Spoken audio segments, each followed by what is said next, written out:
Hello dear students, welcome to my YouTube channel study with Bharat.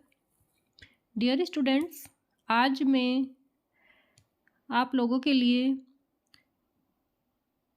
वार्षिक परीक्षा 2024 Uttarakhand board कक्षा 6 संस्कृत का पेपर लेकर के आई हूँ, जो कि आज दिनांक 22 फरवरी 2024 को हुआ है। आप लोग मेरी इस वीडियो के माध्यम से जान सकते हैं कि आपने कितने मार्क्स हासिल किए हैं, कितने परसेंट आपका जो मार्क्स है वो कितने प्रतिशत रहे हैं। तो आइए चलो शुरू करते हैं, इस पेपर को हल करते हैं। पेपर का समय है 2.5 घंटे और पूर्णांक है 80। विषय है संस्कृत विषय का पेपर है ये। निर्देश: सर्वे प्रश्नः अनिवार्या सन्ति, सभी प्रश्न अनिवार्य हैं। प्रश्नानां सम्मुखे अंका प्रदत्ताः सन्ति, प्रश्नों के अंक उनके सम्मुख दिए गए हैं। प्रश्न नंबर 1 है अधोलिखितम गद्यांशम पठित्वा प्रश्नान उत्तरत, नीचे लिखे गए गद्यांश को पढ़ करके प्रश्नों के उत्तर दीजिए। ये 10 नंबर का है। गद्यांश को पढ़ते हैं। उत्तराखंडे भागीरथी नद्या तटे उपगढ़ आसीत, उत्तराखंड में भागीरथी नदी के तट पर उपगढ़ था। कप्पू चौहान तस्य गणपति आसीत, कप्पू चौहान उस गढ़ का स्वामी था, उपगढ़ का। एक दातस्य प्रतिवेशी नरेशः अजयपालः स्वराज्य विस्ताराय प्रयत्नम अकरोत्, एक बार उसके पड़ोसी राजा अजयपाल ने अपने राज्य के विस्तार के लिए प्रयत्न किया। तस्मात् सर्वे भीताः गणपतयः तस्य अधीनतां स्वीकृतवन्तः, उससे डरे हुए सभी गढ़वासियों ने, गढ़ स्वामियों ने उसकी अधीनता को स्वीकार कर लिया। परंतु कप्पू चौहान तस्य अधीनतां न स्वीकृतवान, लेकिन कप्पू चौहान ने उसकी अधीनता को स्वीकार नहीं किया या उसकी अधीनता स्वीकार नहीं की। इसमें से प्रश्न आए हुए हैं, प्रश्नों के उत्तर छांट करके आपको लिखने हैं बच्चों। तो हमने हिंदी अनुवाद पढ़ लिया है, अब प्रश्नों के उत्तर छांटते हैं। पहला प्रश्न है भागीरथी नद्या तटे का आसीत, भागीरथी नदी के तट पर क्या था? तो क्या था भागीरथी नदी के किनारे, गंगा नदी के किनारे क्या था? उपगढ़ था। तो इसके लिए यहाँ पर देखिए गद्यांश की प्रथम लाइन में ही है इसका उत्तर। भागीरथी नद्या तटे उपगढ़ आसीत, ये पहले का उत्तर हो गया।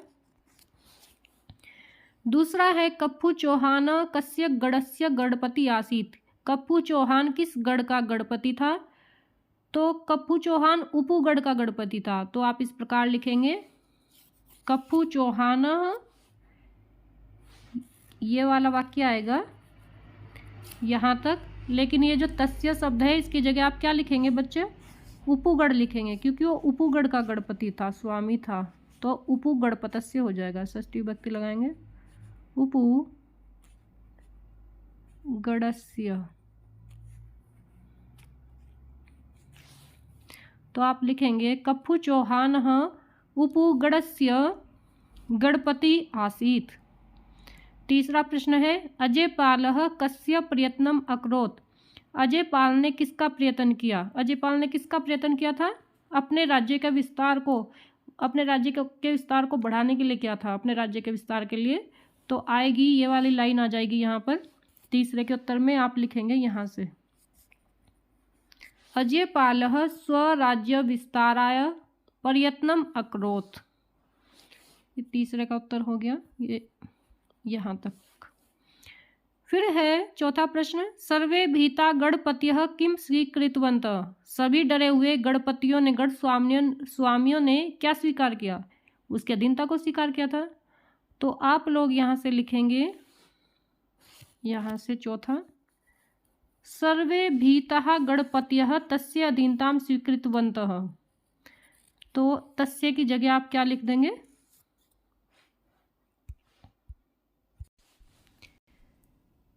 इसके उत्तर में यहाँ से लिखेंगे सर्वे भीतः गणपतयः तस्य अधीनतां स्वीकृतवन्तः। तो तस्य की जगह आप लिखेंगे, यहाँ पर आएगा अजयपाल।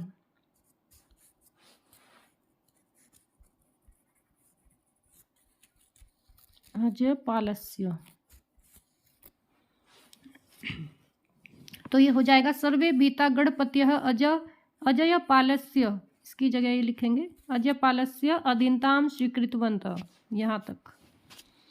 प्रश्न नंबर 5 है कप्पू चौहान कीदृशः गणपति आसीत्। कप्पू चौहान जो है वो किस प्रकार का गणपति था, किस प्रकार का था? वीर और स्वाभिमानी था। तो यहाँ पर बच्चों एक लाइन इस गद्यांश में आई नहीं है, वो लाइन आनी चाहिए थी, वो यहाँ पर आनी थी, यहाँ पर।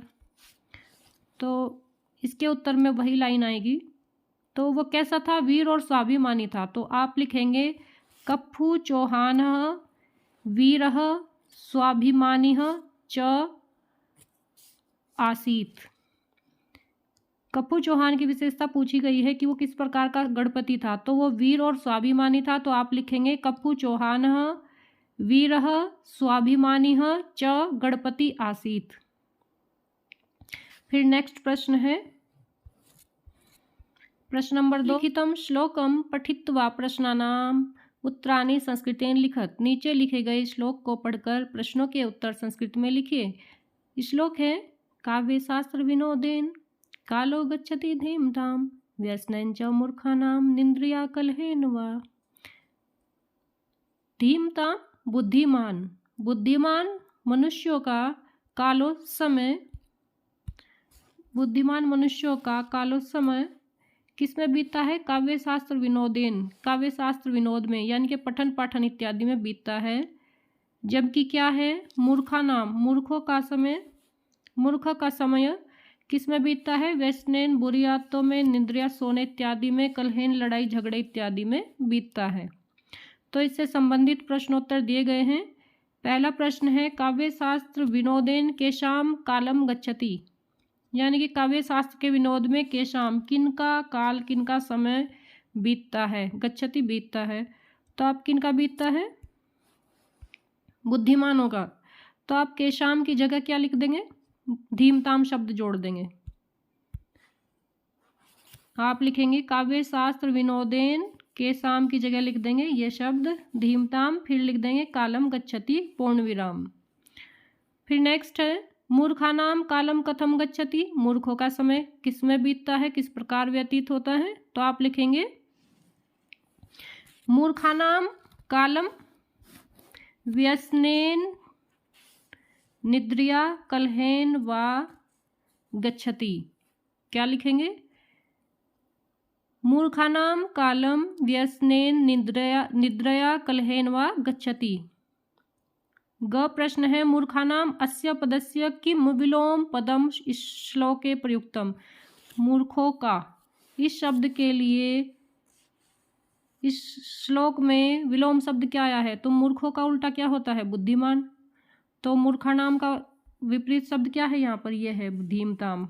आप इस शब्द को यहाँ पर लिख देंगे धीमताम, केवल इतना ही लिख देंगे धीमताम।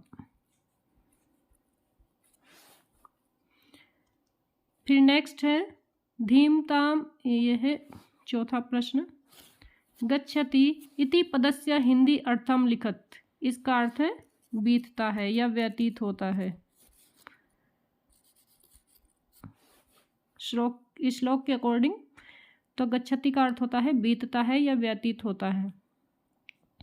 धीमताम अस्य पदस्य एकम पर्यायवाची लिखत। धीमताम इस शब्द के लिए एक पर्यायवाची लिखिए। शब्द के बहुत सारे पर्यायवाची हैं, कोई भी एक आप लिख सकते हैं, जैसे विद्वान, बुद्धिमान, मनस्वी, कुशाग्र बुद्धि, तीक्ष्ण बुद्धि, विवेकी, प्रज्ञ,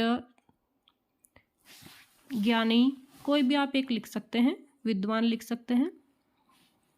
फिर अगला प्रश्न है प्रश्न नंबर 3 अधोलिखितान श्लोकान सम्यक योज्यत। नीचे लिखे गए श्लोक को भली प्रकार जोड़िए।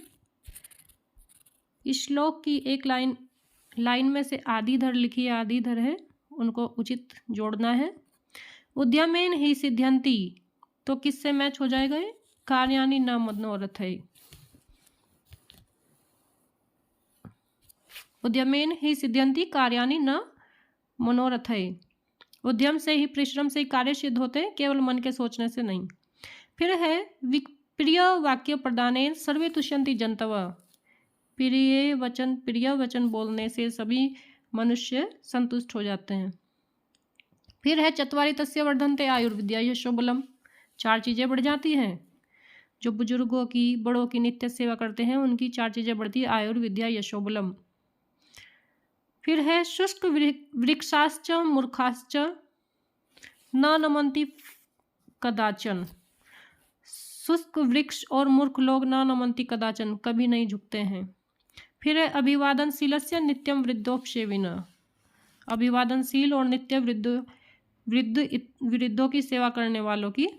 फिर इसका आगे का यहाँ लिखा है कि चत्वारि तस्य वर्धन्ते आयुर्विद्या यशो बलम। तो इस प्रकार ये मैच हो जाएंगे, या आप जो इसके आगे का श्लोक है उसके आगे लिख सकते हैं आप।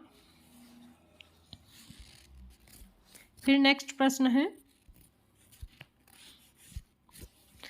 अधोलिखितानां पदानां अर्थः हिंदी भाषया लिखत। नीचे लिखे गए शब्दों का अर्थ हिंदी भाषा में लिखिए। जैसे अनुरागिना, अनुरागिना का क्या अर्थ होता है? प्रेमी। फिर है मनोहरम, मन को अच्छा लगने वाला, मन को हरने वाला। फिर है अपश्यत, इसका अर्थ है देखा। दर्पम, इसका अर्थ है घमंड। फिर है रणघोष, युद्ध की ध्वनि, युद्ध की ध्वनि।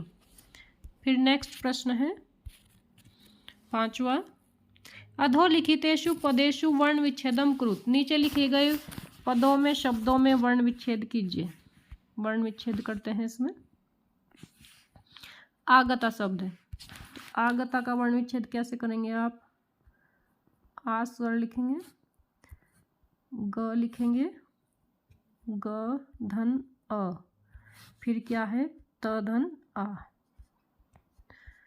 इस प्रकार ये बना आगता शब्द, वर्ण विच्छेद है।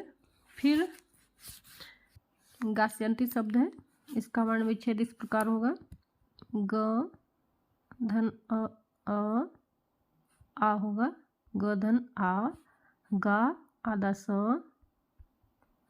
यन्ति, य धन अ, हलंत न, त हलंत, फिर ई। गास्यन्ति इस प्रकार हो जाएगा, गास्यन्ति। फिर है विद्यालय, यहाँ लिख देती हूँ, हलंत व धन ई दिया, ये द य आ, इस प्रकार बनेगा विद्या। फिर लय,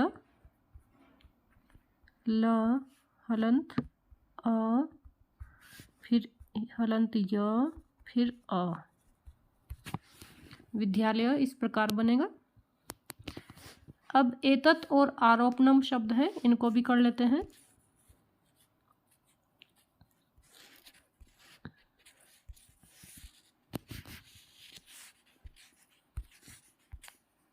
एतत्, इसको इस प्रकार करेंगे, ए धन त हलंत, त में अ है, अस्वर, फिर लास्ट में हलंत त। एतत् इस प्रकार बनेगा।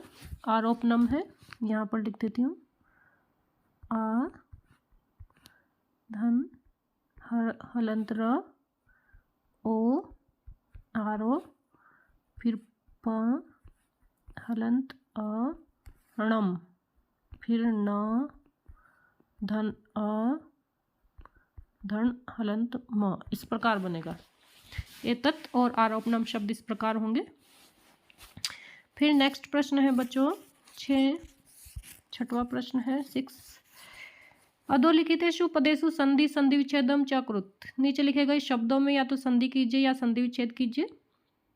तो जिनमें संधि विच्छेद है उनमें संधि कर देंगे, और जिनमें संधि है उनमें विच्छेद करेंगे। तो ज्ञातुम इच्छामि शब्द है, ज्ञातुम धन इच्छामि, ये बना ज्ञातुम इच्छामि। ज्ञातुमिच्छामि। इससे अगला शब्द है सत्यमेव। इसको आपको विच्छेद करना होगा। सत्यम धन एव। सत्यम नपुंसकलिंग शब्द है। फिर है न धन अनिर्तम, यानी कि झूठा नहीं। फिर ये बन जाएगा ना निर्तम। यहाँ पर लिखती हूँ, ना निर्तम शब्द बनेगा संधि होने के बाद। फिर है हिम धन आलय, हिमालय।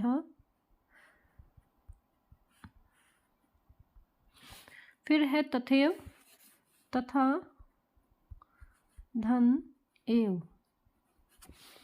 इस प्रकार ये प्रश्न भी हो गया बच्चों। 7वां है अधोलिखितेषु पदेषु उपसर्गान पृथक कृत्वा लिखत। नीचे लिखे गए शब्दों में उपसर्ग को पृथक करके लिखिए। तो उपसर्ग शुरू में लगे रहते हैं, जैसे प्रति उपसर्ग है, धन दिन शब्द है। फिर दूसरे में उप है प्लस वनम, उपवनम। फिर दुर उपसर्ग है, दुल र हलंत होगा, लभम शब्द है। फिर वी है, धन चित्रम शब्द है। वैसे तो उपसर्ग अलग कर लेंगे, आप उपसर्ग भी लिखेंगे तब भी ठीक है, यदि पूरा भी नहीं लिखते हैं। लास्ट वाले में सम उपसर्ग है, म हलंत होगा, सम धन मुख।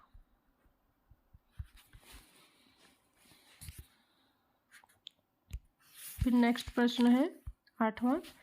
कोष्ठकेषु दत्तेषु शब्देषु उचितां विभक्तिं प्रयुज्य वाक्यानि पूरयत। कोष्ठकों में दिए गए शब्दों से उचित विभक्ति प्रयोग करके वाक्य को पूरा कीजिए। तत्वम पीबसी, दुग्ध, दुग्धम शब्द है, दुग्धम ही आएगा यहाँ पर। तुम दूध पीते हो या दूध को पीते हो, इस प्रकार लिखेंगे। दुग्धम अनुस्वार यहाँ पर आएगा। त्वम दुग्धम पीबसी। फिर है पीयूषः पुस्तकम यच्छति। पीयूष पुस्तक प्रदान करता है। मित्र है तो मित्राय आ जाएगा, चतुर्थी विभक्ति लगेगी मित्र के लिए। यहाँ पर लिखती हूँ, आपको फिलअप में लिखना है, मित्राय। फिर है सुरेश सह गच्छति। सह के साथ में तृतीया विभक्ति आती है तो बालकेन शब्द होगा, बालकेन सह। नदी प्रवहति, नदी बहती है तो पर्वतात पंचमी विभक्ति लगेगी, पर्वतात शब्द बनेगा पर्वत से। फिर रामः दशरथस्य, राम दशरथ के पुत्र थे, दशरथस्य, ये फिलअप में आएगा इस प्रकार। फिर नेक्स्ट है 9वां प्रश्न। अधोलिखितानां प्रश्नानां उत्तराणि संस्कृतेन लिखत। नीचे लिखे गए प्रश्नों के उत्तर संस्कृत में लिखिए। पहला प्रश्न है उत्तराखंडस्य जना कीदृशा भवन्ति। तो इसके उत्तर में आप बताएंगे। प्रश्न है कि उत्तराखंड के व्यक्ति किस प्रकार के होते हैं। तो कैसे होते हैं, सदाचारी होते हैं, सरल होते हैं और वीर होते हैं। आप कैसे लिखेंगे, उत्तराखंडस्य जना, आगे लिखेंगे सदाचारिणः सरलाः वीराश्च भवन्ति। कीदृशा की जगह क्या जोड़ेंगे आप, सदाचारिणः सरलाः वीराश्च भवन्ति। फिर नेक्स्ट है कपोतः बालकम किम अवदत्। कबूतर ने बच्चे से क्या कहा था कि हम इस समय खेत में जा रहे हैं भोजन के लिए। तो आप इस प्रकार लिखेंगे, कपोतः बालकम अवदत् डैश अधुना वयम भोजनाय क्षेत्रम गच्छामः। कपोतः बालकम अवदत् डैश अधुना वयम भोजनाय क्षेत्रम गच्छामः, कि अब हम इस समय भोजन के लिए क्षेत्र को जा रहे हैं, खेत को जा रहे हैं। फिर है काली गंगा कुतः निर्गच्छति। काली गंगा कहाँ से निकलती है, ये लघु कैलाश चैप्टर में से है आपका। तो आप लिखेंगे काली गंगा, आप लिखेंगे लघु कैलासस्य समीपात निर्गच्छति, लघु कैलाश के समीप से निकलती है। तो कैसे लिखेंगे, काली गंगा लघु कैलासस्य समीपात निर्गच्छति। फिर है प्रातः कस्य प्रकाश भवति। सुबह किसका प्रकाश होता है। तो आप लिखेंगे प्रातः कस्य की जगह सूर्यस्य, प्रातः सूर्यस्य प्रकाशः भवति। फिर है विज्ञानम मानवाय किम प्रयच्छति। विज्ञान मानव को क्या देता है, तो सुख साधन देता है। आप क्या लिखेंगे, विज्ञानम मानवाय फिर किम की जगह लिखेंगे सुख साधनानी, सुख साधनानी, फिर ये शब्द लिख देंगे लास्ट वाला प्रयच्छति, विज्ञानम मानवाय सुख साधनानी प्रयच्छति। नेक्स्ट प्रश्न है 10वां, अधोलिखितेषु उचित विकल्पान चित्वा रिक्त स्थानी पूर्यत। नीचे लिखे गए उचित विकल्पों को छांट करके रिक्त स्थानों की पूर्ति कीजिए। तो आपको इसमें ये ध्यान रखना है बच्चों कि इन्होंने लोट लकार के शब्दों को पूछा है। आप लोट लकार वाले शब्द इसमें भरेंगे। जैसे पहला है ते छात्रः, तो पठतम शब्द आएगा कि पठन्तु आएगा, तो लोट लकार का प्रथम पुरुष बहुवचन में होगा पठन्तु, पठतु पठताम पठन्तु, ये वाला शब्द आप यहाँ पर भरेंगे। फिर अगला है अहम किम आगच्छानि, तो आगच्छानि शब्द आएगा। ते फलानि खादन्तु आएगा। अनुजा विद्यालयम गच्छतु आएगा। त्वम ईश्वरम नम आएगा। लोट लकार वाले इन्होंने शब्दों को पूछा है, तो आपने ये लास्ट वाले शब्द यहाँ भरने थे। फिर है 11वां, अधोलिखितानां वाक्यानां संस्कृतेन अनुवादम कुरुत। नीचे लिखे गए वाक्यों को संस्कृत में अनुवाद कीजिए। आप क्या करते हैं, तो आप क्या करते हैं कि संस्कृत क्या होगी, त्वम किम करोसि, त्वम किम करोसि। फिर नेक्स्ट है मैं संस्कृत बोलता हूँ, अहम संस्कृतम वदामि।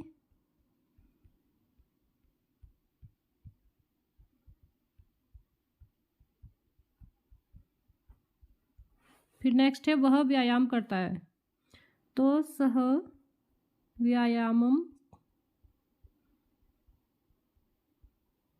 करोति। फिर है यह विज्ञान का युग है, एतत् यह विज्ञानस्य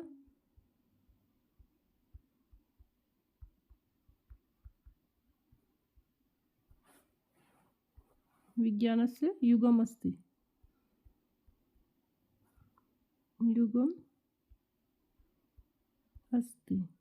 फिर नेक्स्ट है घमंड मत करो,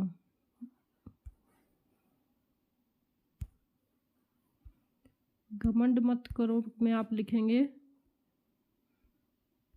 दर्पम मा कुरु, घमंड मत करो।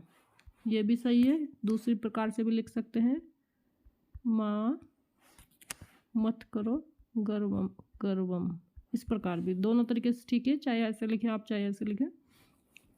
फिर अथवा करके है स्वपाठ्य पुस्तकात् स्मरितम एकम श्लोकम लिखत यह अस्मिन् प्रश्न पत्रे न स्यात्। अपनी पाठ्यपुस्तक से याद किया गया एक श्लोक लिखिए जो इस प्रश्न पत्र में नहीं आया है, उसका हिंदी अनुवाद भी कीजिए, हिंदी अनुवाद भी करना है जो इस प्रश्न पत्र में नहीं आया है। आपको एक श्लोक लिखना है जो आपको कंठस्थ होगा और उसका हिंदी अनुवाद भी आप लिखेंगे। तो इस प्रकार बच्चों ये पेपर यही समाप्त होता है। आपने जाना, आशा करती हूँ कि आप इसका मिलान करेंगे और देखेंगे कि आपने कितने % मार्क्स